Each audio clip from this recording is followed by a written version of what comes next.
Now I tuned into something super tight. Puffin' something sticky, nigga, I roll through the light. Need to hear something real just to get me through the night. I'm looking for them jackets cause I know they looking shite. Know I'ma get some game, tuned in with super tight, yeah. I get the low love from Big Bobo, from the front seat, not no photos. Already, baby, what it do? It's your big dog Bobo Luciano. We in the house again, in the building. Thank you again for tuning in to Super Tight TV, because without y'all, it is no us. Because you know what? We back again, up your back, going smack, smack, smack. And I hope it feels really good to you too, because it feels good to us to be here. And today I got one of those ones. One of them ones, man. When y'all think it's a game out here in these streets, when we started this platform, I want to bring out the ones that some could get, some couldn't get. You know what I'm talking about? You might get the ones, but you might not get the story that I can get out of them. Because I know them. Because it's the truth, though. But I be knowing them. I know you. Already. Everybody pretty much that done came through here, I know them. And then if I don't know them, I get to know them real fast. And then, you know, we got kindred spirits and we going to get this thing to jumping. Already. So, I know y'all. And I can ask them questions without the drama, just the truth. Nothing but. Big facts, like the youngsters say. Big facts. That's it. That's all I speak on. Wait a minute. No, this is what they say. No cap. None. No cap at all, okay? So, today, I got a serious one. You from the Grove? Already. Born and raised. I'm ready, man. From Rolling Fork PG. I'm talking about Pleasant Grove. The house with the M on it. That's it. You know what I'm saying? That's how we do it. I got one of them ones. I'm telling y'all, man, I got my guy. He gonna take y'all down through a serious history lesson today. Y'all got to stay focused. Y'all got to stay ready. I got that nigga in the house. DJ Curious. Already. What's so ready? Say. It ain't no game. This ain't the Dirty South Block Party, is it? Feel like it though, don't it? Oh, man. Man. Yes, sir. It's the Dirty South Block Party, but I'm cussing now. Ooh, we ain't got to get... And I can't play no music, though. Oh, man. Man, I wish I could break some music. You know, people used to always ask me curious. They say, do you miss rapping? You miss it? I said, no. The only thing I really missed about everything that I ever did was that damn radio show. Man, because I felt like I was helping people. And you did. I mean, you helped what I was doing out a whole lot, man. Yes. And I'm very appreciative. Thank you, bro. I mean, as long as you were helping me by bringing me some product. Hey, you know, think about it though. I appreciate it. If I got a gun with no bullets, you ain't got a gun. I ain't got no gun. You had to give me them bullets. Already. I had to get the bullets from everybody around town, everybody in the South, and I had to filter through it. Cause there was some blanks in there, bro. Oh, yeah, I'm pretty sure. There was some caps up in that old, bro. But you know, but I brought you the you brought me them hollows. Man, we're gonna open them up. Well, now, what's the other one's called? Hydro shocks. You know what I'm talking about? The ones with the little pin in the middle, that mushroom out and blow up inside you and go fragment it. And keep going, though. Yeah, you know what I'm saying? Kill your ass. And you did kill it. I appreciate it, man. So, I got my man DJ Curious in the house. I'm sorry that my wife ain't here to see this, because she was there that day. Yes, she was. She was there that day. And DJ Fish. DJ Fish was there. Shout out to my man DJ Fish. Yes, sir. And everybody else with the Dirty South Block Party show. Man, I've been seeing that up your back going smack, smack, smack a long time. Yes, sir. Man, so we here, and I want you to take them down through there. Okay. We already kind of, let them know where you from, but, tell them who you are, where you from, a little bit about yourself. We just, tell them what we just was talking about, your parents, your upbringing, that type of thing, and then we're going to go through there. Okay, well, you know what I'm saying? Man, born and raised in Pleasant Grove, Texas. You know what I'm talking about? Skyline representative. What? You know what I'm talking about? Yeah, the Mighty Raiders. Skyline, my alma mater. Proudly we proclaim. We proclaim. You know what I'm talking about? All respects to all her standards. Honor to. Boy, y'all don't want that. Hold up. Yes, sir. That sky blue and that red. You know let's go. Let's go. You know what I'm saying? I grew up over there, man, off of St. Francis and Rolling Fork. You know what I'm saying? Really? The house with the M on it. Everybody know that. You know what I'm saying? What that M mean? Money? Maize. Oh, maize. You know what I'm saying? But, man, I'm a product of Charlotte Mays, who was the deputy mayor pro tem of Dallas.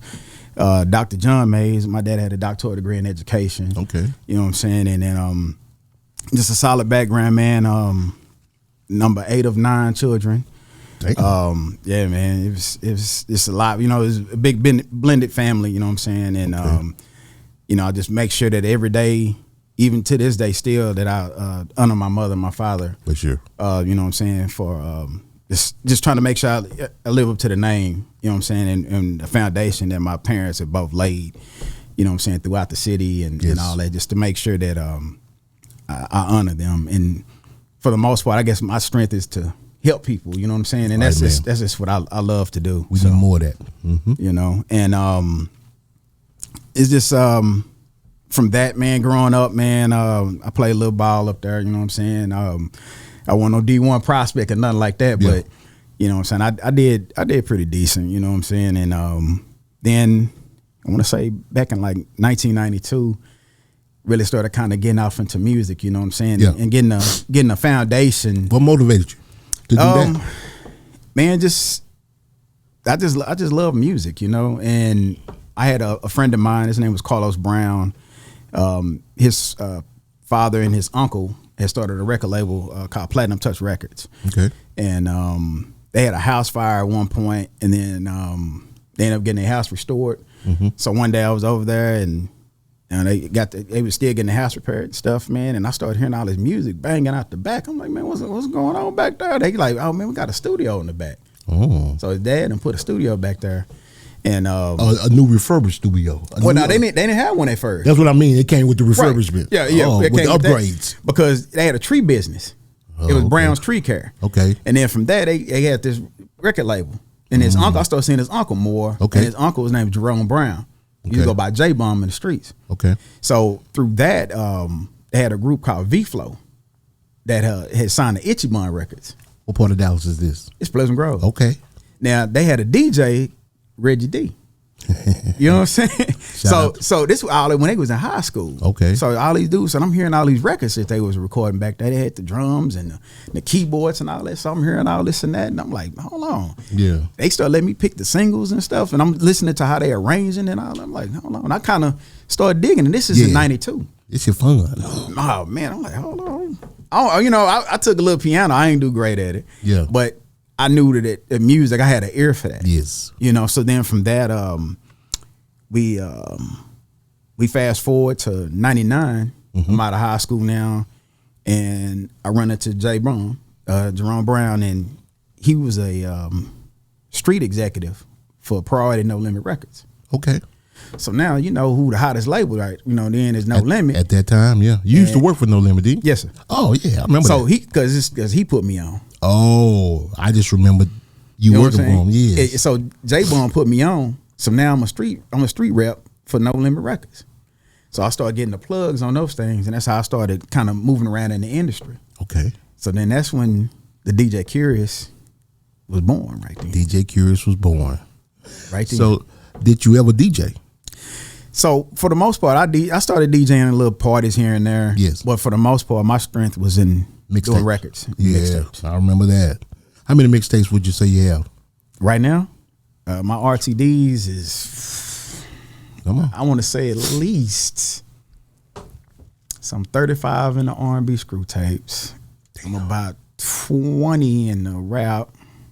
And then I got the Dirty Side Rider albums. I got everybody know about it. It's about 6.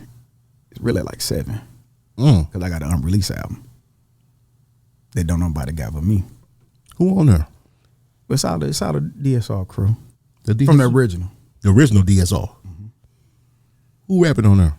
You got Tom and Tuck and Fat and Addiction and my boy Hawat the Hurt, rest in peace. Yeah. We got a couple of features on there too, but there's nothing major like that. But it's really just us. Yeah. It's some records I did that nobody have. So around that time, we were talking about it, you know, we hit on it. We did have the Dirty South Block Party. Yes, sir. I can remember one day we were down in East Dallas at the old White House. Yes, sir. With the creaky stairs. Everybody always say that. About to fall through because there wasn't even no full stairs. They were real narrow. You had to and close your show. Fat boys couldn't come up there really. You had to turn sideways to get up them holes. I was a little dude then. Yeah, man. Me too. I was a lot smaller. I look at them pictures back then. I'm like, damn, I was little. But anyway, I remember you bringing a product to me, and it said Dirty South Riders.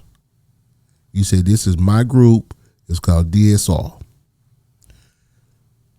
Explain this to the people, because I don't know the whole story. Okay. I want you to kind of, fill me in, but I know what I know. Okay. I know what I believe, but I just want to hear it from you. Okay. And let's tell the world this super tight exclusive. All right. So the super tight exclusive. This is how it actually went. Okay. Okay. So from me doing those No Limit records, there was rumored that P wanted a screw tape. Okay. So what I did is I reached out to Beltway 8, which was a group out of Houston. Yes. Out of Prairie View. I remember them. A lot of my boys went to PV. So, and that's really how I learned how to rap, was through my buddies that went to Prairie View. Okay. So that's how I learned how to get the freestyle flow down. So we go from there, and P wants this record. That's what J-Bomb tells me. So I reach out to Beltway 8, to Mike Mo. Mike Mo, I hit him up. Hey man, I need this demo. Blase, blase. Like, okay. I had DSL then, so it's slow. Yeah.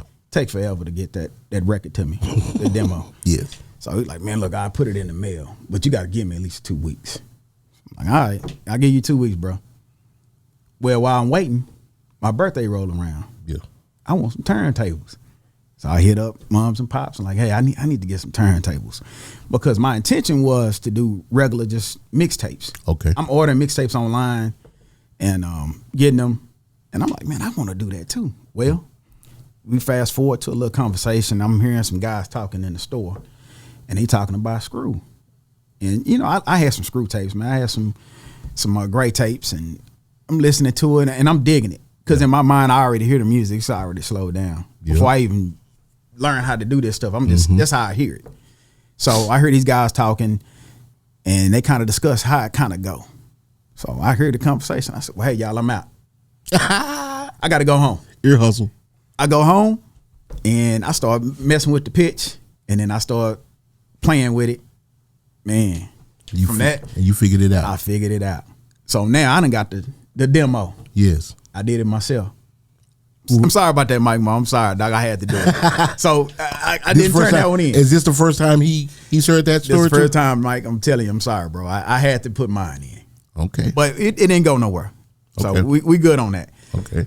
So now I already had guys that was coming over to the house, and we were doing freestyles. And so back then we was called like PGA. Okay. Pleasant Grove All Stars.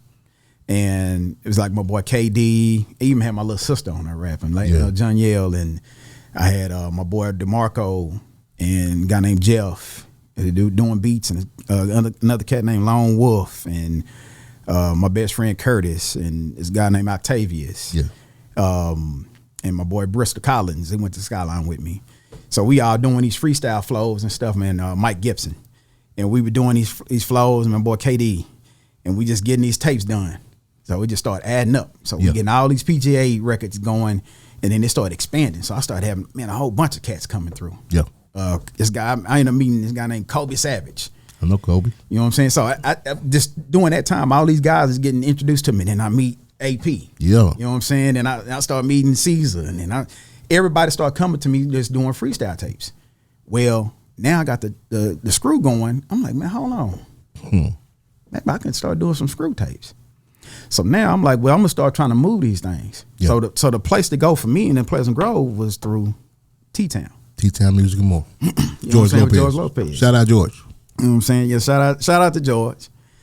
And so what happened with that is I already got my buzz going now a little bit, but I need to get it moved on another level. Okay. So I take my tapes, I take them to George, and I say, hey man, I want to see if I can sell these in here. Can you do that for me?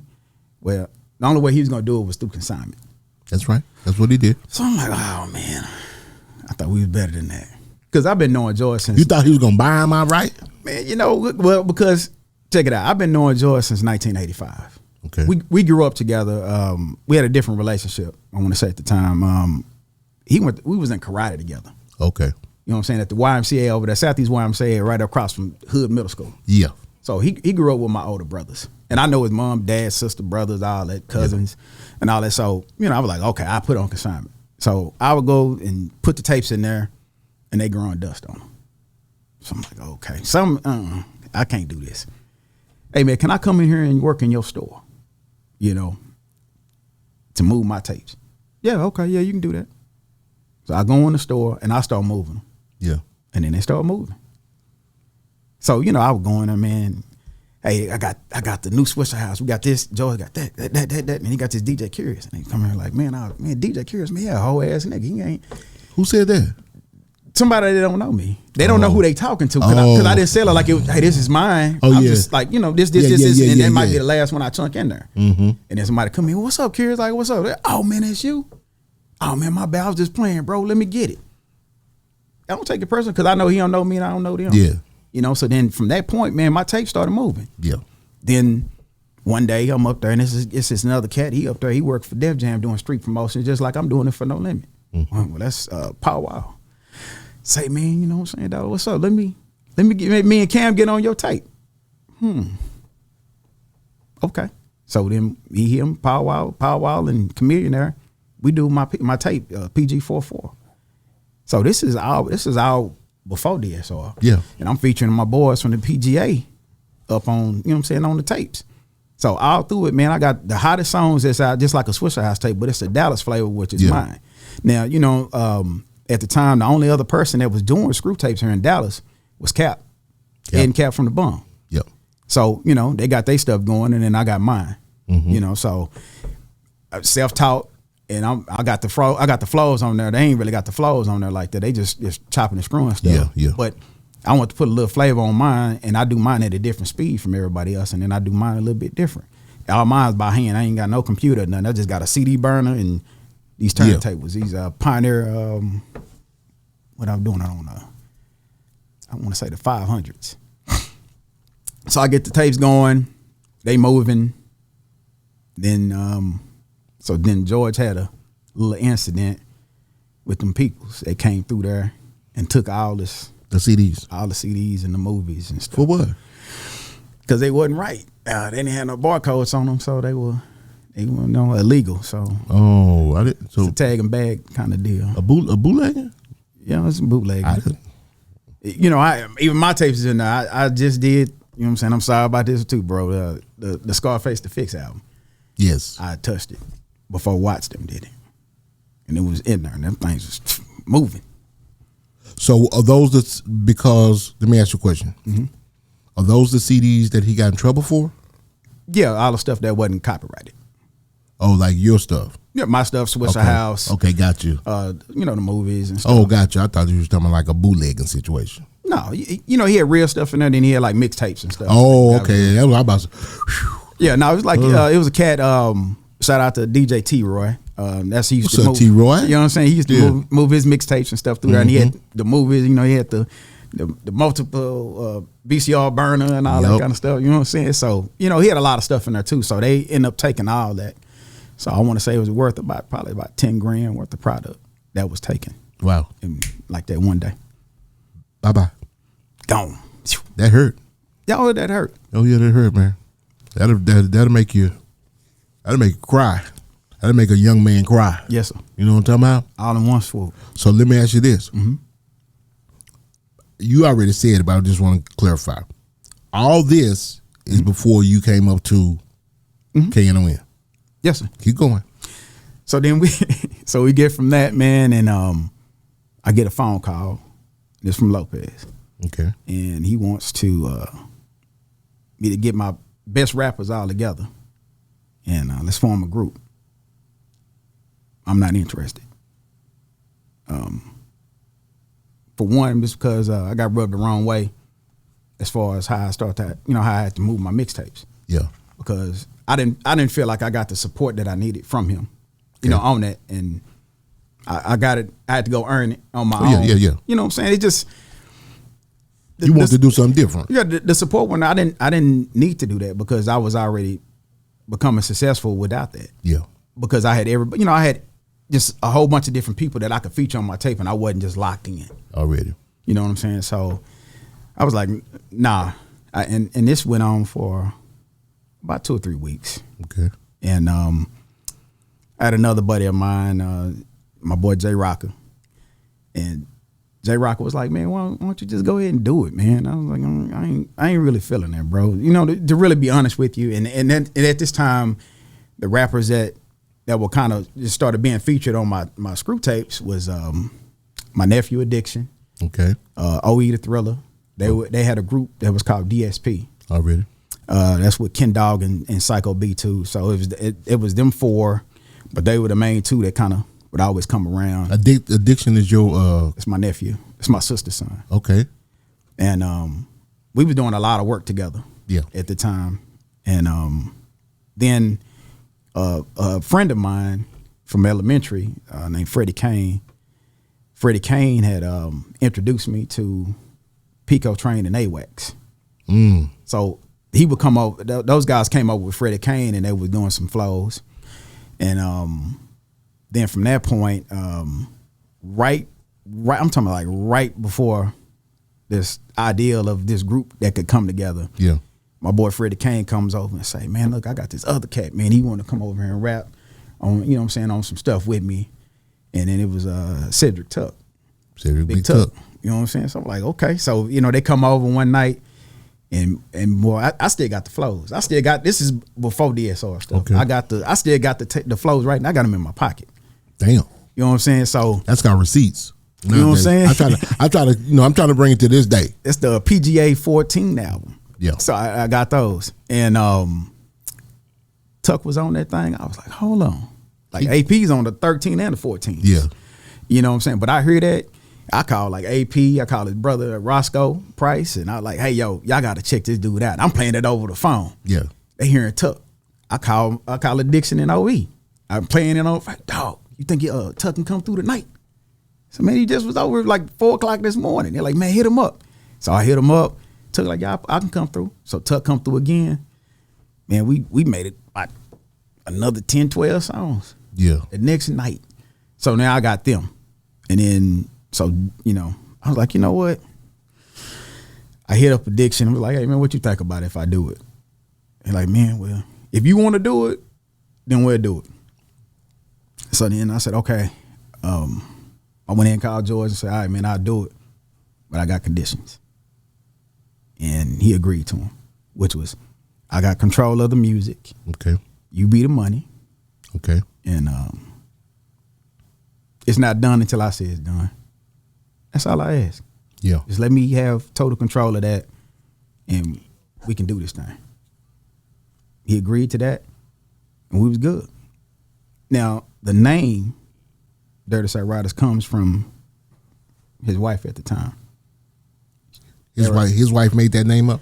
She came up with the name. Okay. So I'm like, all right, that's cool. And we wrote with that, so then that is Dirty Side Riders. This was in December of 2001. Mm-hmm. So we pull up, and we supposed to go to the studio that day. Our first day before we even rapped as Dirty Side Riders as a collective.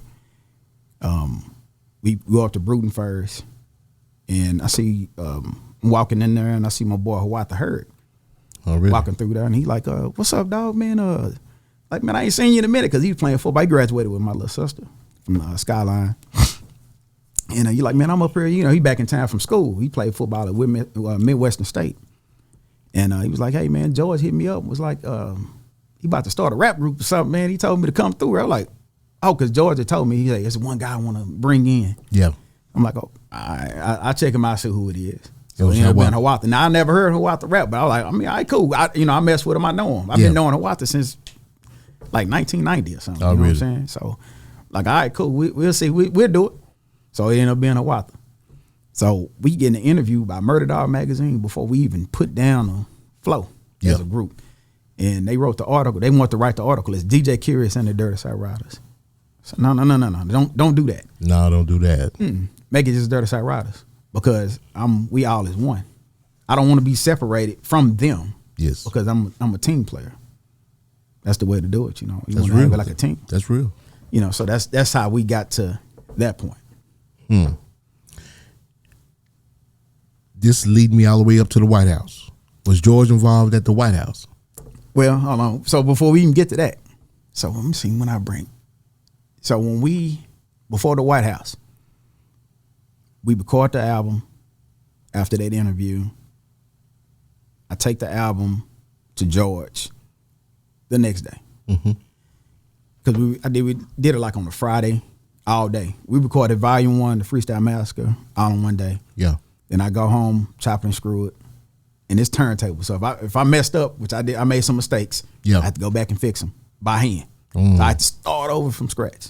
You know where scratch is, somewhere way back there. Yeah. So I'm up, pulling an all-nighter. Then the next day, after that, we go do the photo shoot. Get that done, mastered. I finished it. I take it to George to go send off to go get pressed. Yeah. When I walk in the Bruton, it's a cat come up to me named Raymond Johnson. Go by Chopper. He went to Skyline with me. He graduated with my little sister. Okay. He said, "Say, dog, man, I heard y'all about to drop a group or something." Like, dang, boy, word get out fast. We ain't even putting out no records or nothing yet. You know what I'm saying? Is this group? Word of mouth, baby. Like, damn, that was fast. You know what I'm saying? We ain't even got the thing pressed up yet. I'm saying, I just dropped the master off right now. So he like, man, me and my boys, man, we rap too. So I look, Fat Bastard, which was fresh at the time. Okay. Tum Tum, Double T, and him. So I'm like, okay, let me hear something. Well, I asked, he had a CD in his hand, so like, let me see this CD. He's like, oh man, that's the only copy we got. Like, oh man, because I'm really trying to go. Yeah. So George put on a record or something. You put on a record, they freestyle. Like, okay. George like, get their number, man, and stuff. Let's hit them up. He was like, all right. So we do that. I get their number and stuff. I get Raymond's number, and we send it off to get pressed up. So let me back it up just a little bit.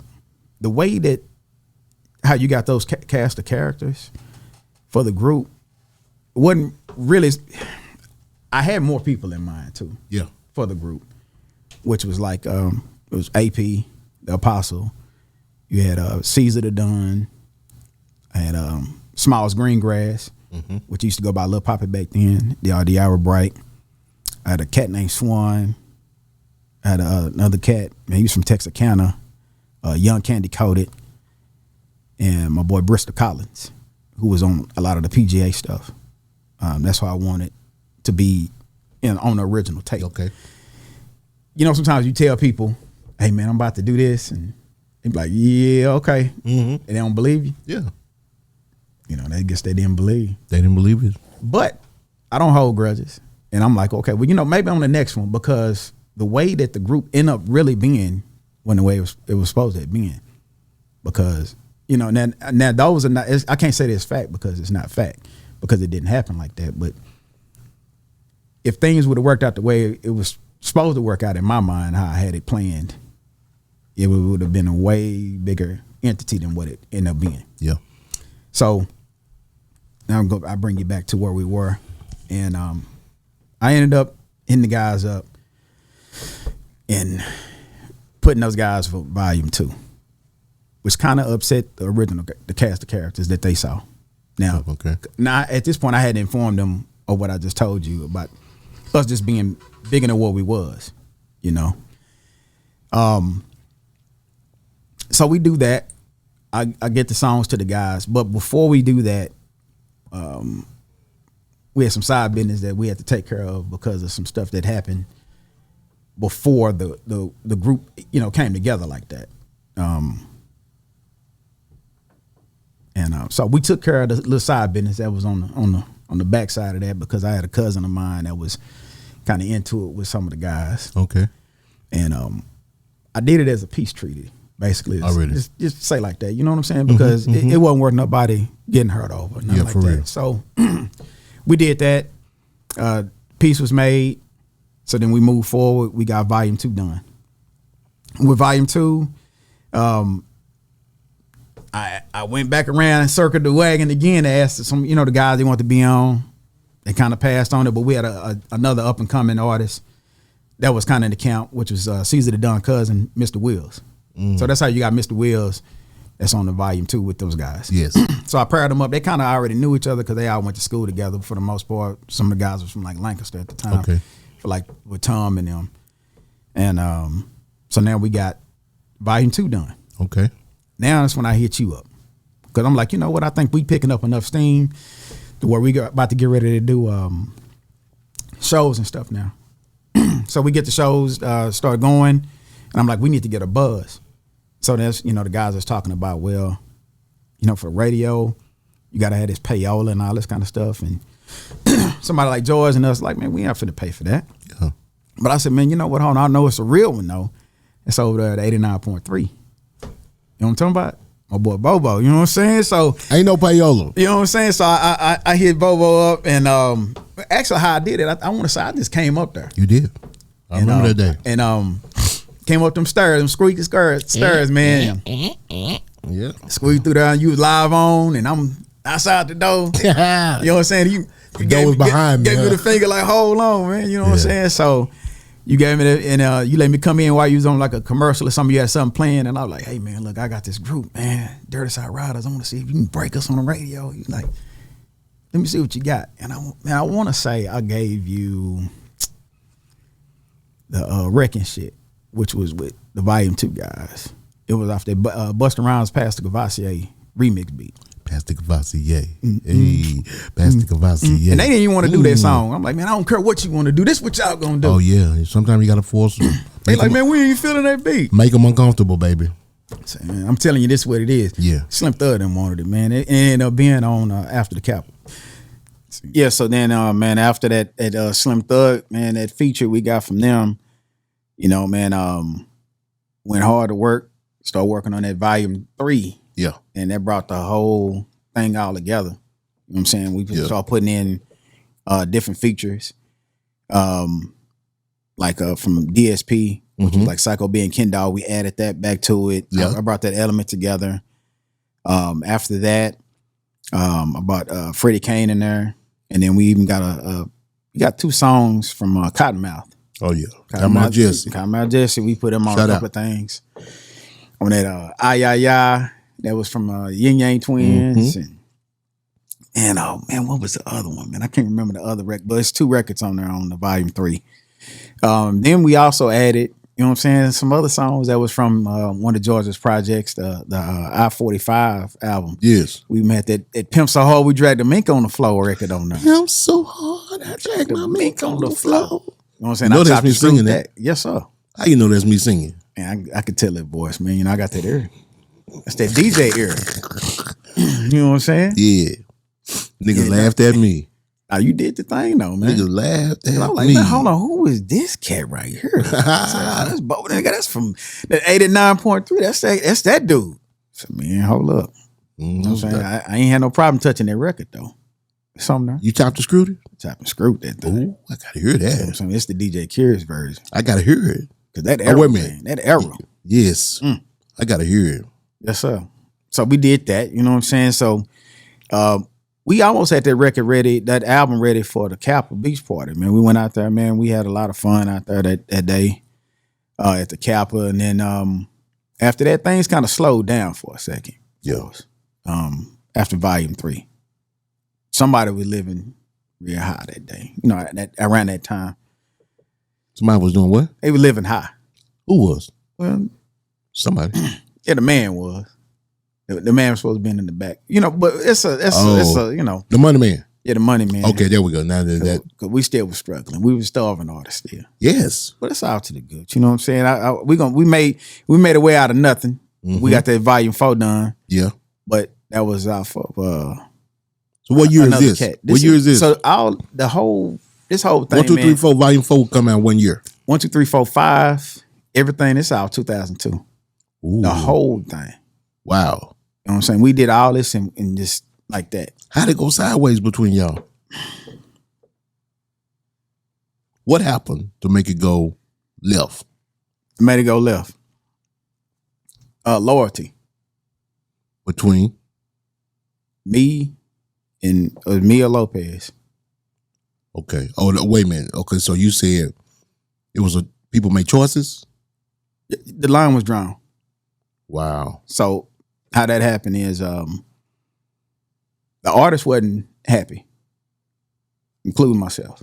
Okay. Now at the time, how many people is it? Man, it's quite a few of us. Because they the vision started showing up in the group. Division, okay. The vision started showing up in the group, and it wasn't from me. It was coming from another side. Okay.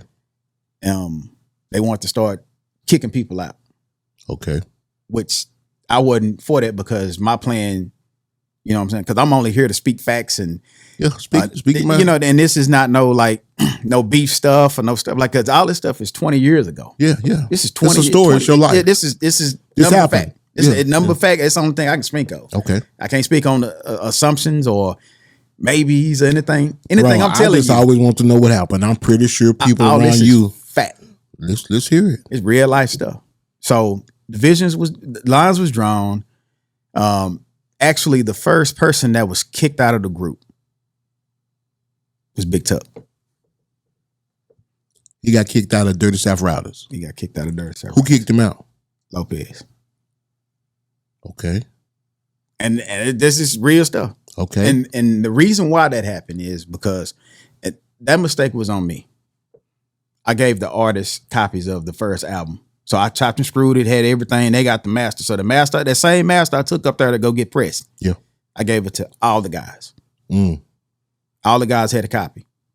And then one day we was out trying to promote before the first CD came out, before the Freestyle Massacre. Yeah. We go in Little World. It's already in there. Yeah. Already in there. I just got up over there. My daddy used to have a shoe shop right there. So, like you said, on Oakland. Yeah. On Oakland Street. But now it's, MLK. Malcolm X. You know what I'm saying? Malcolm. Malcolm X. So Yeah. But it was Oakland then. Yeah. Yes, it was. And how we getting Little World? We didn't even put the album out yet. So y'all blame the person that was closest vicinity to Little World. I mean, it got to be process of elimination. Process of elimination, because if it ain't him, it's Pico and Wax, and they in South Dallas, and they like, man, I'm telling you, we ain't do it. And we had to find Tuck and all that kind of stuff. And find him, like, yeah, he ended up admitting to it. Yeah, so like, man, he got to go. Like, so he was missing for a few days. Yeah, okay. I didn't want that. I'm like, nah, we can't do that, and I'm not here for that. You know what I'm saying? Mm-hmm. It's an easy way to fix it. Yeah, I just don't give nobody, the artist, the masters. Yeah. So I keep a master, George keep a master, and then we good. Get them niggas cassettes back then. Snippet. You know what I'm saying? So snippet. Well, that's how they went, man. And then so people they want to start weeding people out. Yeah. And what was the reason for weeding people out? Because now we started doing shows. Well, not necessarily, man, because everybody brought a special element to the group. Yeah. You know what I'm saying? And it was a money thing. Just say it, bro. It was a money thing. So in other words, you shorten the amount of miles you got to feed, and it makes what's on your plate a little bit larger. But if it's like that, if it's a money thing, but we're not seeing the money. I thought you was talking about for the shows. But we still doing them for free at this point. Oh, so there's no money to. Right, but maybe he was preparing for the future. No, you can say you're preparing for the future. Okay, I'm just trying to think outside the box. But with the original crew, mm-hmm. if things would have stayed maybe the way that they were, if I'd have stuck to my original plan, mm-hmm. things would probably be different. Okay, that's the only thing I can say on on that. I mean, but all that is assuming. That's not fact. And I can't change. No. I can't change how things happen. Yeah, you can't change history. Things happen for a reason. Yeah. You know what I'm saying? And I just want to know, and I know a lot of people want to know. I mean, shit. I was like, what happened to DJ Curious? So what happened to my dog, my alum? You know what I'm talking about? You know what I'm saying? Skyline, I want to know. Yeah, I mean, so when all that happened, man, we kind of got friction to get 4 done. Mm-hmm. a friend of mine had to pay for that session because somebody didn't want to pay. You know, Lopez didn't want to pay for that session. So we already had the record done, which is really our only true freestyle album. Okay. That's like, because we just was hanging out at the studio. Volume 5, Volume 4. Volume 4. Okay. We was just hanging out there, and the engineer Mikey D, he started recording us. Mikey D. You remember him? Shit, yeah. You know what I'm saying? And he recorded the sessions, and he like, I can't give you the records, man, unless you pay for them. It's like, damn, man. So I called my boy. I had like, look, I'm gonna put you on these records, man, which is Freddie Kane. I'm gonna put you on these records. You know what I'm saying? And I need you to pay for it though. Like, yeah. All right, cool. Fred wasn't tripping. He just throwing money away, so he didn't care. So we recorded those records, and already, and so that's how 4 got done. So then finally we was able to get through the jaws. Like, man, I'm like, all right, we go ahead and put out another one. So we put out that. He like, well, you already got some records, because I was trying to get more records done. Like, no, we just use what you already got. So that's how Volume 4 came about. Okay. Now at that point, you can already see when you look at the cover on that we went from. Because you go to Volume 3. Oh, yeah. You open it up, it's 14 cats in there. You see, you got me right there in the middle, and then you got all the guys. Yeah, yeah. And then we go from that, and then we go to Volume 4, you only see, 8 of us. Half the group. Damn, they're gone. Because they wanted to start weeding people out. Which, that was not my idea, guys. That was not, not at all. Because we would have grown bigger than that if it was up to me. Okay. And because I ain't had no problem. Sharing is caring. You know what I'm saying? And so we went down to that, and then you go to Volume 5, and then you see it's even less of us now. So now it's like 6. Yeah. Still, including myself. So what's this? 2001? Still 2002? It's out still 2002. Wow. Because when you look at it, it's 3 sections. Mm-hmm. There's the beginning, there's the middle, and there's the end. I'm responsible for the beginning because without me. Oh, it wasn't been on. It was a vision. It was your vision. Without me, that doesn't exist. Yeah. It's a whole nother way that would have to go. I mean, that's just real. Yeah. You know, that's how God saw that. Oh, exactly. You know what I'm saying? That ain't nothing I can't make up. I can't make that up. No. It's facts. You know what I'm saying? But that's just how it went. Mm-hmm. And you know, at this point, like, you know what I'm saying, I hate it had to go sideways though. Yeah. I mean, so I just be wanting people to get along. Yeah. To get along. And let's make that bread. You know? Well, you know what I mean? So now we want to make that bread now. Yes. So there was a conversation that was had between 4 and 5 and the real album, because we started working on the real album that we did, the Dirty Side Rider album, and Volume 5 at the same time, simultaneously. And so right after 4, you know, he kind of tightened it up on how we recording, because I was on my no limit shit back then, man. Yeah. I'm on records done fast because I feel like we flood the market. I get people, because, you know, somebody gonna pop. You only have for so long. When you put out a record, maybe you got 2-3 weeks out of that, and then they ready for the next one. Yeah. Unless you got a bona fide hit on that bitch. Our first show, man, we got booed. I got the show. I got the whole footage. I recorded the whole thing. Our first show was with Flip. Our second show was with Slim Thug and ESG. They just did their little group thing, you know what I'm saying, together, a super group. Then our third show was with Big Mo. You know what I'm saying? So we was in the places. We doing Club Tiffany's over there in South Dallas. South Side. You know what I'm saying? Then we did I was at that one. Slim Thug was in there. Yeah. I was at that Slim one. and ESG. Yeah. I was at there in Brazen Phase, baby. Yeah. And then Hoopty, it was Hoopty Club. Hoopty, yeah. Shout out to Hoopty. Shout out to Hoopty and Pookie and Lucci, because they was there. Crown the ball. Because they just left Kevin A. Yeah, I was there. They just left Kevin A. I was at that show, man. You know what I'm saying? And we did Long Gone Ballroom before. You know what I'm saying? We did a show with Ludacris and DTP, Cash Money. Yeah, it was over there like where that little race car place was over there off 35, over there where all them strip clubs. Yeah. I know what you're talking about. You know what I'm talking about? We did, man. We did Malibu. That, man. Yep, Malibu. We did that, man. We did a big show on the call now with Manny Fresh and all them. Oh shit! And so Wayne. y'all come on. This is all 2002 still.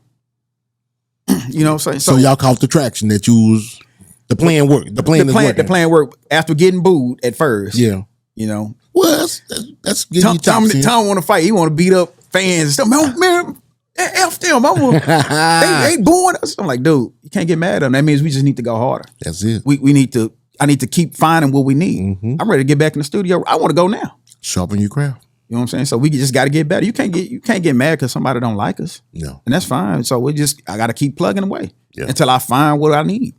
So, after that, at 4 and 5, me and the guys, they want to have a meeting. Say, Curious, man, we need some money, bro. We need to get to this. Mm-hmm. And so when they talking, like, okay, look, this is what we want. We want $1,000. And how we was getting paid was off of CDs. You make you sell your own CDs?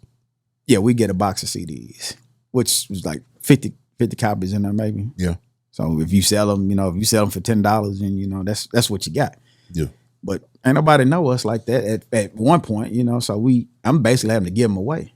So I ain't making no money like that. Yeah. But we starting to become headliners instead of openers. And the money still really ain't coming like that. Somehow, something got to change, bro. If we headlining, we need to start seeing that money. Oh yeah. Because people coming to the club now to come see us. Oh yeah. So I'm like, I don't know. But they have a meeting. This is what they tell me. Some other juicy stuff is in there too. I'll leave that out right now. On what was discussed at this meeting, that players only meeting with me and the artists, and they say some things, and I call Lopez like, hey man, we need to have a meeting like right now with all the guys. He's like, well, y'all come where I'm at. Like, nah, we ain't coming over there. You coming over here where we at, which was my apartment at the time over there on Ferguson. Yeah. So he come over there to the apartment, and all the guys is there, and I say, look, man, this is what we need. We need $1,000 a piece and a box of CDs. That's our fee for doing these records. He said, nah, I ain't doing that. I get some other niggas to come do this. True fact. And who was all in the apartment that day? Tum, Tuck, Fat, Double T, Addiction, OE, Mr. Wills, Hawata. So they heard him say all that. Yeah. And they still chose him? I said, man, hold on. No, you know what, Curious? He right. We probably won't just take that money. He said, what, back up. Because he said he wasn't going to pay us $1,000. He said he's not paying us $1,000. In that same conversation, yeah, they turned around and said, hold on, man. Well, he right. Because he ain't going to pay that. I'm going to just give y'all the box of CDs. That's when the division came. That's when it started. Yeah, because you asked me to do something for you. Yes. So I put my ass on the line, right? Oh yeah, I see where you're going now. Now you're out there. You out there in the wind now. I'm for the team. Yeah, now so you was for the team. I was for the team because you told me this is what you wanted. Yes. So I did what you asked me to do. And then when the man come in and you say something different. Well, let me ask you this. I'm the outcast. Whoa. You said they said, and because I'm one of them guys that's matter of fact. All of them did not say that in unison. One person said that. Who was that one person? Well, you digging, ain't you, man? You digging. I just want to know. It was Tom. Okay, Tom said that we're right. George is right. Okay. The only person that stuck with me that day, only one person did, and that was Hawata Hurt. And that day was that the end of it all? That wasn't the end, but that's when I saw what the writing on the wall. Yes. At that point, that's when I was like, okay, so now I look like a fool. Yeah, you. I mean, if they ask, yeah, I did what you asked me to do because I told you from the very beginning when that article was going to be written before we even recorded a song as Dirty Side Riders. Yeah, it was DJ Curious and the Dirty Side Riders, and I said no, we're a team. We're a team. It's just Dirty Side Riders. Don't separate me or segregate me from them because we are all one. At that point right then, I knew that the separation was coming. It was coming. Yeah. So, I talked to. Oh, that shit hurt. It did hurt me. It really a little bit. It really ticked me off, and I could kind of start seeing that you was straight out of Compton, didn't you? Yeah. And I kind of feel like Cube at that point. Yeah. See Jerry and Easy. Yeah. They eating steak. Shit, all I got is Fat Burger. Fat Burger. I said, man, well, one day I can get some of that steak. Maybe one day. Maybe one day. Well, that day never came. So what was your next move? So we recorded the 5 in the album. The album wasn't really the way I wanted it to be. I missed one mixing session and my song got ruined, in my opinion. I brought that to his attention. Yeah. Oh yeah, I feel so. It's just it's adding up now. You know what I'm saying? I was like, oh my God. One thing man, after another. Yeah, that one, like I only did one record on there. Because it's bigger than me. I want it for the guys. Yeah. If we come to a show and we got 15 minutes, I got 14 dudes I'm trying to satisfy. But it's bigger than me. I'm the DJ who just so happen who can flow too. You know what I'm saying? So I'm like, I'm not concentrating on me because I'm for the team. Yeah. I even had band members want to pay me money to make sure that they can get another show, another song in to represent their hood or something. They got their boy, man, it's the record on there. I'm like, dude, I'm not taking no money from you. Yeah. You know what I'm saying? Because I got to get everybody in on you know what I'm saying, to flow and to be fair because that's the kind of man that I am. Mm-hmm. Man, I'll give you $500. Dog, I got you, bro, right now. And you getting pissed, people get pissed off at me. That should have been some. That should have told you something right then. Yeah, but for somebody to try that, it was tried. But I just kept it pushing. Oh yeah. But I'm saying I would have put a mental note. It was the one that came at you with that 500. I'm gonna have to watch him. Who was that person? Oh man, that was my boy Pico, man. You know what I'm saying? That was my boy Pico. You know what I'm saying? But yeah, we out to the good. We all good now. Good out to the good. Already. You know what I'm saying? We out. Shout out Pico. Pico train. What's up, baby? Already. I remember like, man, we gonna put over $7 and stuff like that. Nah, bro, I get it, but I just had to fit everybody in. I did. We fit it in, and I think we got past that. Already, and that's why I can work. I can work through those things. Yeah, but just if you treat me right and you with me, man, I got your back all the way to the end. Yeah, all the way to the end. I'm never gonna trade on you. You know what I'm saying? It's just me. But I saw that. I saw the division coming. Before we did before we released the volume 3, we went to the Capitol and all that kind of stuff, man, and was out there with like Paul and Chameleon there and Big Mo and all that, man. We hung out. We had some little things happen out there, you know what I'm saying, having a little fun. And then some of the guys that went and said some things to some people and created a tough situation for me at the last show I did with them. Which we was the headliners for PV Grambling game. This was in October of 2002. And that night I was in 1,000% on the group. Yeah. At one point, but I was the only one that had kids at the time. I had twin daughters. Oh. And I'm like, I got to go get a job because. Yeah. So I told you the money really wasn't there like that at that time. You had to man up. Not for us, but somebody getting the money. Somebody getting it because man, we moved like 18 the first one. We moved 25 the second one. We moved like 30 the third one. We moved like 40 to 45 the fourth one. You talking like K? K. In the fifth one, we moved about 50. And then that album, you know what I'm saying? I probably did about 75. And no money? Nah, no money. Now let me ask you this: when you say you know what? But I can say that for me. I can't say it for them because I'm only speaking fact. Okay, yeah. For me, it wasn't. Okay, you didn't get paid. So, out of all that, you easily just counted up more than 150 to 100,000. Easily. Times $6-7 a copy. It's a pretty penny. Pretty penny. And you didn't get paid. No. Any of the artists got paid that you don't know because you can't speak for them. I can't speak for them. Okay, I feel you on that. So we'll move on.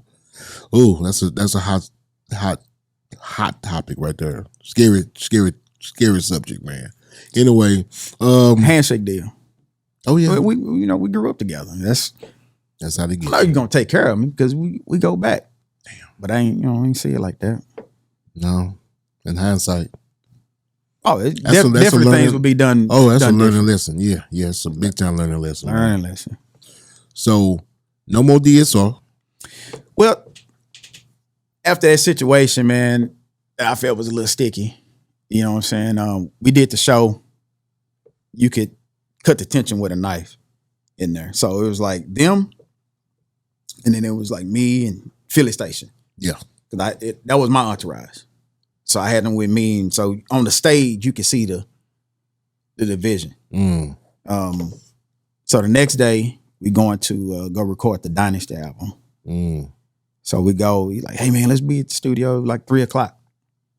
Okay. That's cool. All right. My mind stayed working. So yeah. I'm already 2 steps ahead. I go and I just got a record from like Toe Down, the Country Fried Steak remix, which ended up being throwbacks. You see what I'm saying? Yeah. Toe Down handed that to me. Like, here, man, we're gonna record, man. Check this out, single, such. Like, all right, cool. I mean, you give me a single. Dude, I met Jay Dilla. Ooh. Me and George went to an industry party.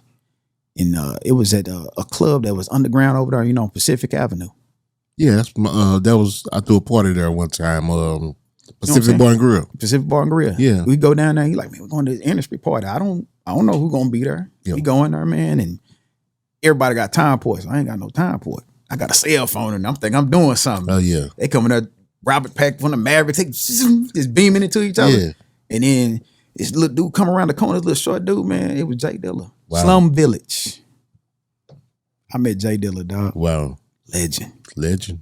You know what I'm saying? So, legend in the game. I got these records, man, from them and all that. That's how, like, we got for like the 5 and all that kind of stuff. But we uploading the album for the Dynasty. George showed up late to the session. And then he like, last night was weird. Yeah. It don't feel right. You know what I'm saying? And like we all got piece and chain. Well, hold on. We all got pieces. Did he get the chain? Somebody did. It was just one person got the chain. So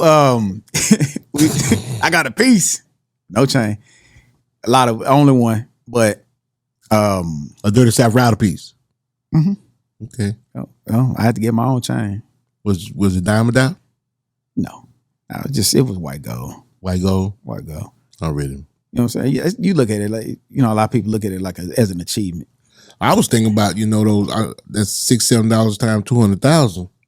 Man, it could at least got me a chain.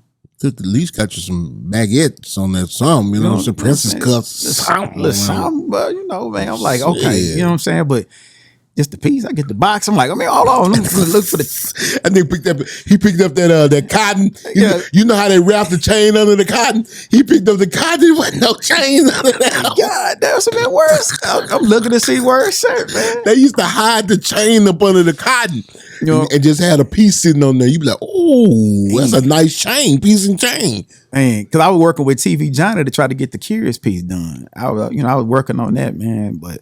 That's a whole nother story, but this is a wild story. It wasn't no chain in there. So he and I were like, man, you know what? We need to talk. So we're going to the front library because we used to record over there at Ed and Cap Studio right there in the storage place right there behind the Grandy's right there on 67. Yeah, over there at Dream Circle, right? Yeah, right there, right Dream Circle, right next door to Bobo and Stampede Records. Yeah, I know Dream Circle. Yep, sir. So we in there and we sitting in the front lobby and we have a little old discussion, and at that point, man, I decided I done had enough. So we both mutually agreed I didn't get kicked out of no group. Ain't no kicking out for me. But I couldn't fake it no more, man. Oh yeah, exit stage left, huh? I had to go. Well, at least y'all was able to work that out, and you feel like you left as a man, and he stood on his morals, and you stood on yours. But that's an interesting story. A hell of a story. Wow. It's a little bit more, but we good right there. I think we good. So now this is the question of the day. Are y'all good now? I ain't really. Okay, so I elaborate. I give you some more.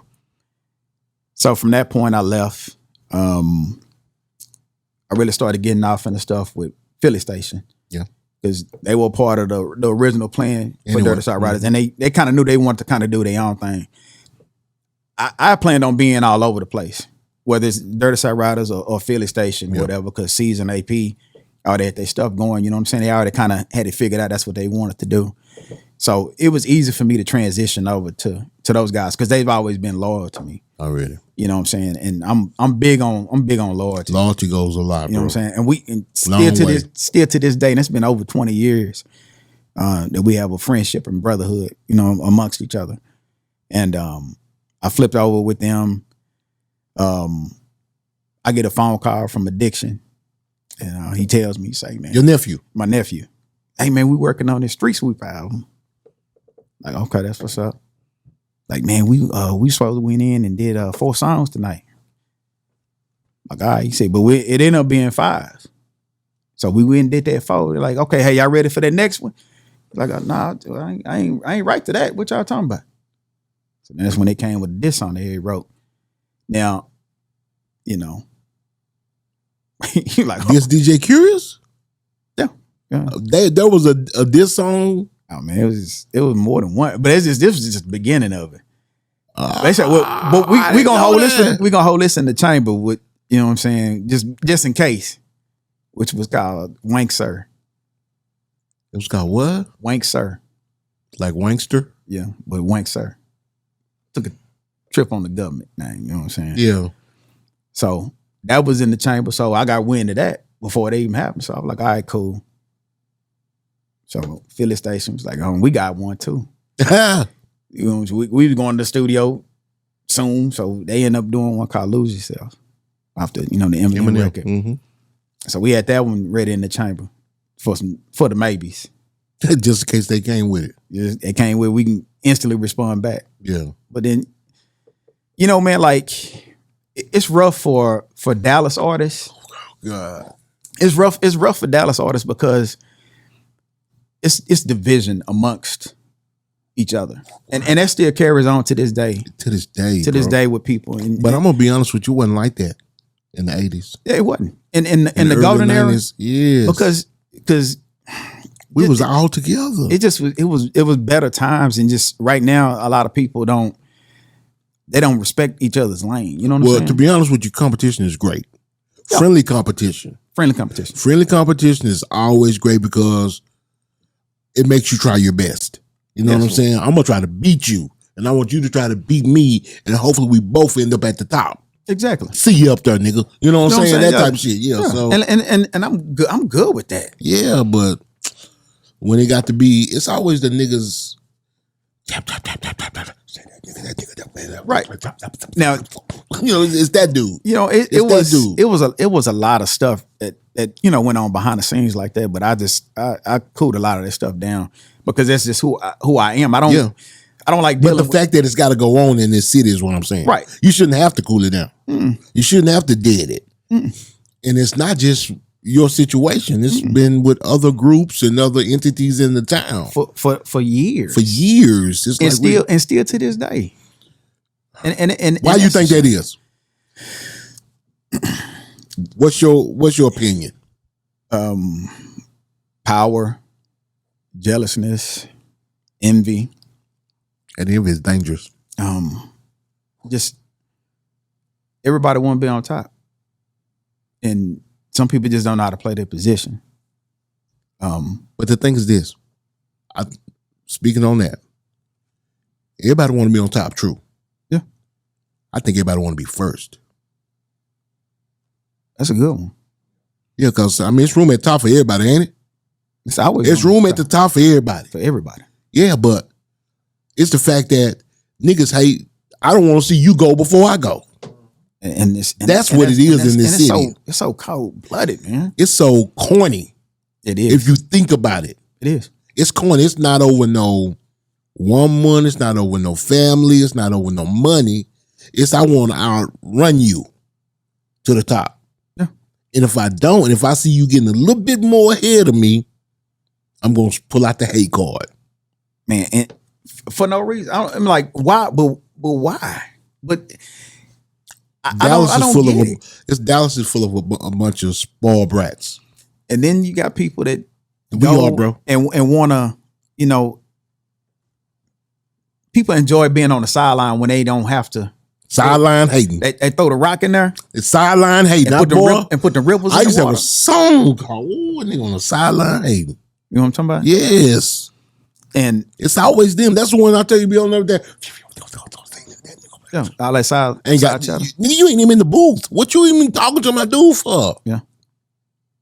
You know, we It's like the brother, the cousin, the partners. That's man. I wouldn't be over there with them niggas anyway. Them niggas don't respect. I mean, but sometimes it's the DJs too. I know it could be anyone. You know what I'm saying? Like It could be the CEO. like when we had the maybe, you know what I'm Yep. saying, just in case. People wanted to hit me up, you know what I'm saying, to do stuff still, but some people were scared to even mess with me because I've been, you know, at that point I was blackballed. Blackballed by who? You weren't blackballed in the city. I was blackballed. You felt like you was blackballed I know because I was told by who? I can't mess with you because if I mess with you, then he ain't gonna do business with me no more. Who told you that? Different artists or labels. Oh. Well, you weren't blackballed by radio stations. No. You could have came, you could have bought me. Oh, yeah. You could have bought me the Philly station. And You know I what just I'm jammed it or damned it, you know what I mean? And You know what we I'm got it saying? right on up in there. And so, but I stayed active though. Well, see, the thing about that happens in the black community, especially as young black men, when we have an adolescent mind. Depression is rampant. And when you go through something like that, you might not know it, but you was pissed. You was hurt. Yeah. And your mind, your emotions don't make the right, your mind don't make the right decision when you're emotional. That's true. I know it. Now for me, I for the most part, I feel like I kept I mine fucked in up check. too. I've done it. I'm telling you this from my experience. Mhm. I have been in a depressed stage for a while. I was in a depressed stage for a long, long time. That's why people never I fell off the scene for 15 years, bro. I had bitch get up off me at the top, and I was just out, man. I'm gone. Right after Chad died. That's up. I'm done. My best friend gone. I'm done. You see, man, it's just because I was it's tough to pivot. So just think. Yeah, you got to be able to just pivot. think about it like this. This dream of mine was created in the Grove, right there, the house with the M on With it, the man, M right on there it. at Rolling Fork Drive, 7105 Rolling Fork Drive. My sound and my vision reached Drake, Travis Scott, Yeah. Big Crit, Bro, I heard them boys at 85 South Young talking about Dolph. y'all the other day. You hear me? 85 South Show. Yeah. With Carlos now. Carlos Chico. Miller. Mm-hmm. DeMarcus Cousins. Yeah. All these people. It's multiple celebrities. Yeah. Roy Jones. Yeah. We Dirty Side Riders opened up one of his clubs out there in Pensacola. So from my bedroom at my mom and them house, Yeah. They did all that. was innovative enough to create for the early 2000 era from me. Oh, yeah. And they are one of the groups, when you talk about Dallas hip hop, they don't talk about Nemesis. They don't talk about Run C. You know what they talk about? Pookie Lucci and DSR. Man, just think, man, like, oh my God. And like sometimes, man, my kids, man, I've had a lot of kids after, I left that thing, man. I got 6 in total. And my daughters really like clown and laugh, like, man, dad, you know what I'm saying? It's funny to them. You know what I'm saying? Even That happened? I guess they can't really grasp it. No, they can't. That they dad did that before them like that. Yeah. I think my older daughters understand it more, but my younger daughters still kind of clown on it because they hear like Southside the Realest, right? Yeah. And then he got a line in there, curious ain't tough. And it's funny to them. Me and Tuck good. We good. I've talked to Tuck since then, and I understand his rap. You see what I'm saying? 'Cause it's Oh, yeah. competition. You know what I'm saying? So we good though. We talk like men. Oh yeah. And you like, dog, it ain't like that. We, That's you just know what I'm saying? Just rap. That's And that's why it was comical to me. It was like, it's funny, and that stuff doesn't offend me. Nothing that those guys did or said, even in those records, didn't offend me. All they did, I feel like, just made me even more popular. It made me more better because I felt some type of way. I mean, I felt some type of way. I'm just gonna be honest. I get it. You know what I'm saying? I felt some type of way because I've seen shit like that happen before. Mm-hmm. You know, to the black man, time and time again. Time and time again, and I felt some type of way, and I felt like somebody I knew that I know is bringing me something that's quality, and he making a dime off of it. Nah, and like you said, they got signed to Universal. Yeah, Universal. So how that deal happened is, man, I've been gone now for about a year or so at this time. I get a phone call. So now the kind of mess we was in was kind of up there now. Yeah. I get a call from this guy. His name was Fred. Fred was a friend of a guy that I used to work with. And he coached like a little youth football team or whatever. And he calls me and says, hey, man, this guy, he wants to talk to you. His name Damon Robinson. Damon Robinson played football in the NFL. Okay. We went to like Hillcrest and Carter and stuff like that. And he played Iowa State. And he played for he played for the Jets at the time. Hey man, he want to get at you on some music stuff. I'm like, okay, I'm with that. I know who he is. He like, but he want to meet you at this little Spanish spot. I'm like, oh man, hold on. Now that kind of what that sound like. It's like could be a setup, right? Setup. So I hit up Philly Station. I hit up AP and C's. I'm like, say dog, I don't know. Some kind of seemed fishy on this. So we was on IG unit shit. You know what I'm saying? Mm-hmm. We go. I'm in there like 50. Dog. I got this bulletproof vest on. We strapped up, you know what I'm saying? Yeah. ARs and 9s and all kind of stuff. We go, you know what I'm saying? And then we walk in there and I see Damon Robinson there and I see this guy named AP, Alan Powell. And they like, which one of Curious? It's me, what's up? And Alan Powell like, hey man, come out here with me. We go out to this Range Rover that's outside, me, him, and my boy Jadron Powell. Jay Powell and Jay Rocker. We go out there to the Range Rover, and he sit down and he bust down, slide that contract right there, Universal Republic, 7.4. Damn, $7 million contract for who? Dirty Side Riders. They contact Sir. They called me.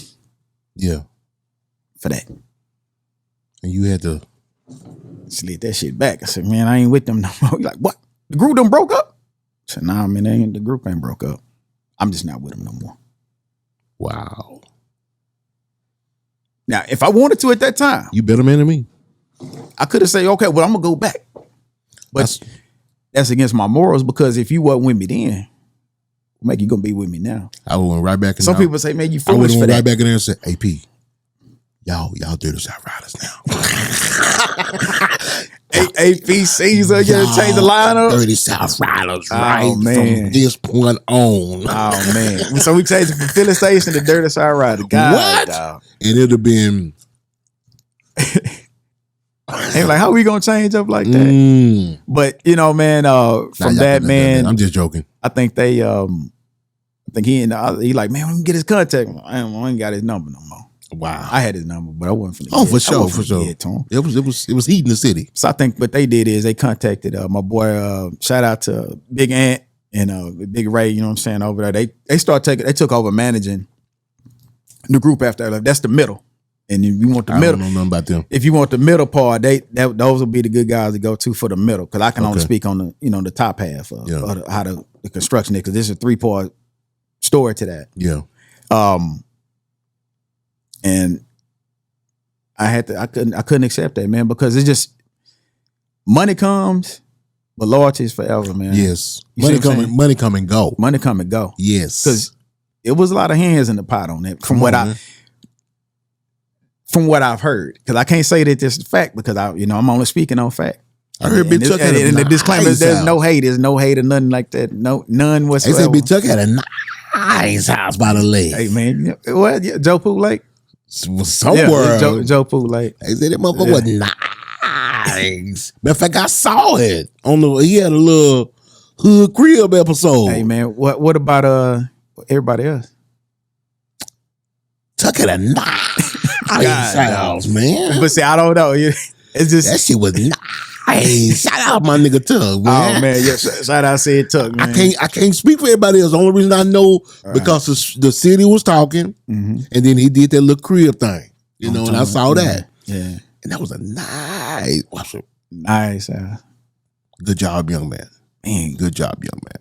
I did. but that's how they went, man. So I was a part of that. Before they even got it, they brought it to me first. That's a wild story too. Ain't nothing but fact. You know what I'm saying? And do they know that? I don't know.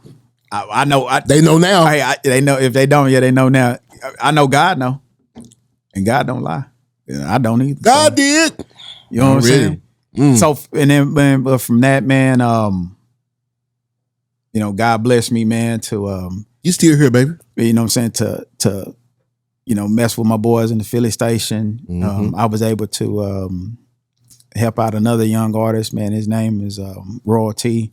Okay. Rest in peace to him. He ended up getting killed a couple years ago. He was Royalty? Royalty. His name was Tony. And Tony was a good dude, man. It was a chick named Royalty. It's a chick named Royalty in Houston. Yeah. And then now this cat, man, Royalty dude, man. He had a guy named P. Dot, man. He used to rap with him. His name, he go by Rayfield Moolah now. Had another guy, man, named Golden Boy and Coyote, man. Them dudes. Now, Royalty was from Philly. P. Dot from Chicago. Golden Boy was from New York. And Coyote was from Virginia. Everybody that dude brought over to me could go. I wish I had the money right to get them going. If I get Royalty 20 songs right now tonight, probably about noon tomorrow, I got 20 songs from him, no paper. Wow. Can spit it over and over and over again, hooks everything. That dude was super duper talented, man. So I just call him One Take Tony. I taught him how to record. Yeah. Because when I first got a couple of demos from him, man, they were terrible. They sounded terrible. But I had to get past it. So, it's not the sound. I got to look at the artist and then I can fix that because I know my sound is a lot better than where he was recording it. Yeah. Then I had that Royalty era. And then I had some other youngsters. They was in high school, like with my son. I ended up naming that group L7. It was like 48 squares, man. They was some nerdy guys.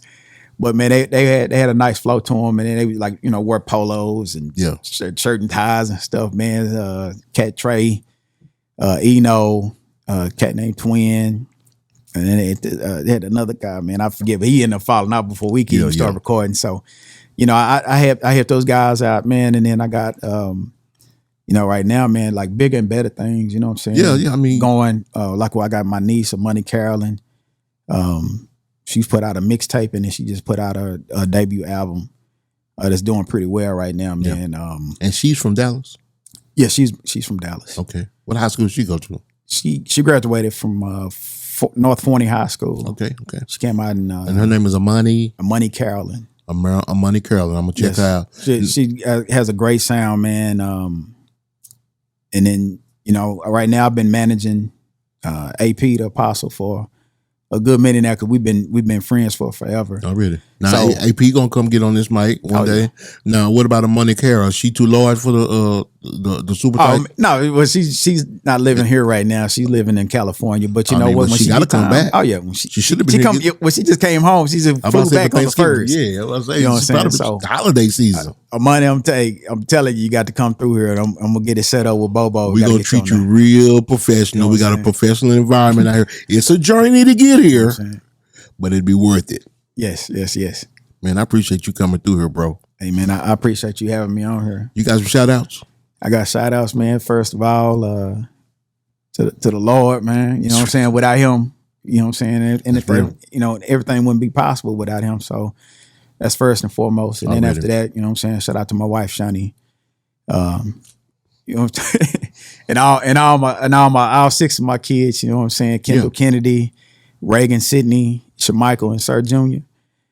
Shout out to my boys, man. Philly Station, you know what I'm saying? AP, Caesar the Dunn. To my engineer, you know what I'm saying? One of my boys, that's off in our little old thing right now, man. My boy Randy, aka Messiah on the hit. Yeah. We got them things coming, you know what I'm saying, on it, especially in the new AP project. I can't wait. Shout out to my brother-in-law, Anthony Buchanan, man. Go by Amp B. You know what I'm saying? He's a up and coming man, A&R here in the city, making a lot of noise. He's the one that really kind of constructed that.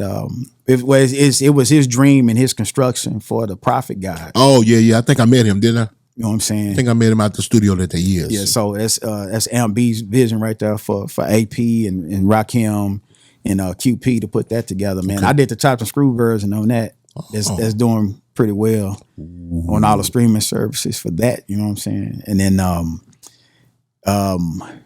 man, we got so much stuff, man. It's coming down the pike. I still do things. You know what I'm saying? To put stuff up just to show them. He didn't stomp you out. Something. He didn't stomp you out. You still out here working, baby. No, we gonna shaking. Do that. Now, you know, maybe one day. I don't know. What up? One day. If you go and look at the catalog right now, it's like 5 albums that's missing from there. The first volume 1, volume 2, volume 3, volume 5. They ain't available. You think you're gonna release those? If we can work it out, anything's possible. Ooh, that'd be classic. You know, you give them that, then it's an unreleased one too. No, nobody got that one. Maybe I need to sit down for the culture. Anything can be worked out. Anything, man. Look, George, come on, Trinity, look, come on, man. That was man. That was 20 years ago. Let's get this thing handled. Yeah, we grown men. We grown men. We grown men. Look, I got grandma. The city needs to hear that. I'm telling you, man, we got so many people in our city that was Dirty South Rider fans, bro. So my era was the beginning. We just got to talk about it's bigger than the city. It's bigger than the city. It's the nation. My bad. Yeah, dude, the world. When Drake had it in his box, bro. He had it in his box in his room when he used to come visit his pops from Memphis. You know what I'm saying? So we've touched a lot of people through coming from over there from my mom and them house. That's crazy, ain't it? Man, that stuff is amazing. And then you go places and other DJs and all that kind of stuff, they recognize you and say, man, you a legend. I don't know. I don't really get off into that. And, you know, some people, man, it's funny to them. They're like, oh, you know, curious this or curious that. Because they really don't understand. Yeah, they don't know. They don't really understand what it is. But now you had to be there. You had to be there. Now, Sir Maze is more epic than DJ Curious. That's my alter ego. But you know, Sir Maze is even more doper. Me in real life versus that character. Oh, really? But you know what I'm saying? My heart is pure. You know, shout out to those guys, man. To everybody that was involved in all those projects, man. J Rocker from the beginning, George Lopez, Tuck, Addiction, OE, Psycho B, Ken Dog, Tom, Tuck, Double T, and even Lil Running. You know, even right when I left him, you know, Mr. 5-3. Even those guys, because without that, you wouldn't have. And last but not least, my boy Watt the Herd. You can't forget him. You know what I'm saying? That's my boy. That's like a brother to me.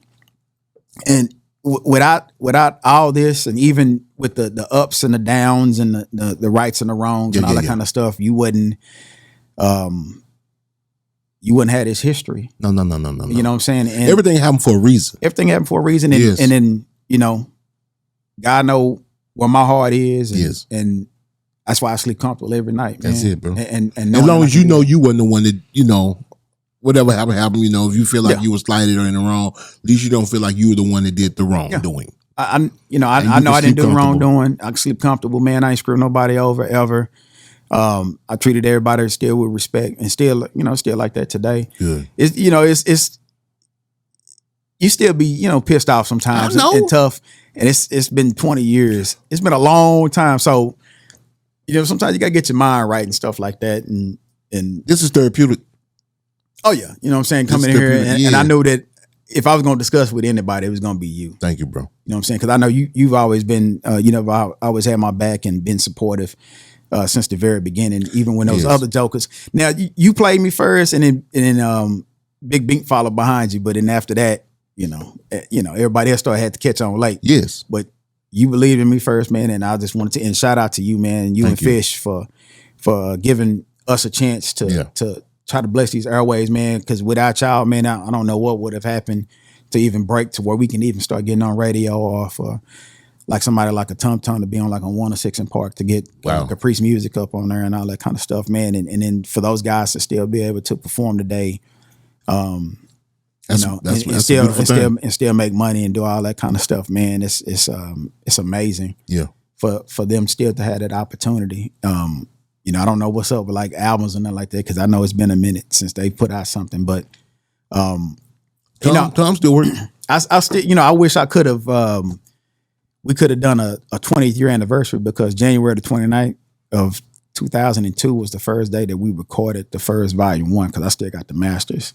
Let's call it January 29th. We're going to call it January 29th. But now it's going to be 21 years, this next one. It would have been special if it had been the 20. Yeah. I feel you. So maybe if you get to 25. 25 year, the quarter. You get to that quarter. You get to that quarter. That'll be special too, bro. But that's still, you know. God bless us to make it that long. More time for people to try to get that right. That's it's pushing us further away from that finish line. But you know, who knows, man? I'm open. You know what I'm saying? If things is right, things got to be on the up now. Already. You know what I'm saying? Because I ain't doing that no more. No. We live and we learn. Never. We live and we learn. And like we said, we all grown. And maybe we can get this thing together, bro. But you know what? I'm praying for you. Appreciate it. Even if it don't. Yeah, you still. I'm still. Stop. You great. What the kids say? We Gucci. Oh, man. We Gucci. Curious. They don't say that no more? Well, Curious and AP. What they say then, youngster? Well, Curious and AP and Messiah on the hit and Caesar the Don got going, man, right now. Like and a Money Carol. I like to hear it, bro. God. Don't threaten me. Don't threaten me with no good time. I want to hear it. God. My eardrums is moist just thinking about it. Come on, let's hear it. What we got now. Let's hear it, baby. That structure. Man. And that sound. So now I know you digging Rakim. Yeah.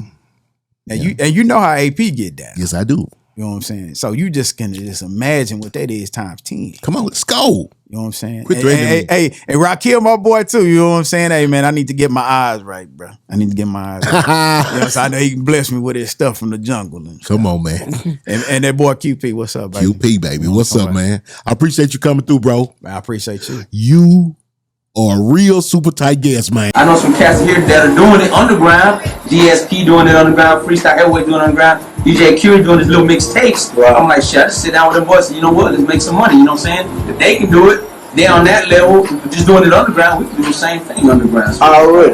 Well, Curious, what made you fuck with George and be like, man, that dude there was a dude of the world and get with me and fuck with this dude, man? What happened with that? Man, you know what I'm talking about? That's the man with the plan. You know what I'm saying? Shit, I mean, like the boys that Rocky said, if you didn't play by George, they ain't gonna say it, you know what I'm saying? Cause you got a lot of consumers that come in and buy the shit, so you know what I'm saying? Fuck it. I've been doing it for a good minute. You know what I'm saying? That put everybody down. You know, I ain't ashamed. You know what I'm saying? We got skills. Holler at me, we'll make this thing happen.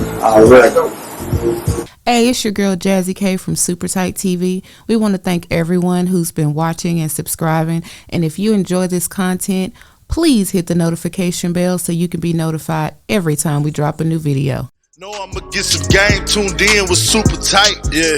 I get the low love from Big Bobo, from the front seat, not no photos.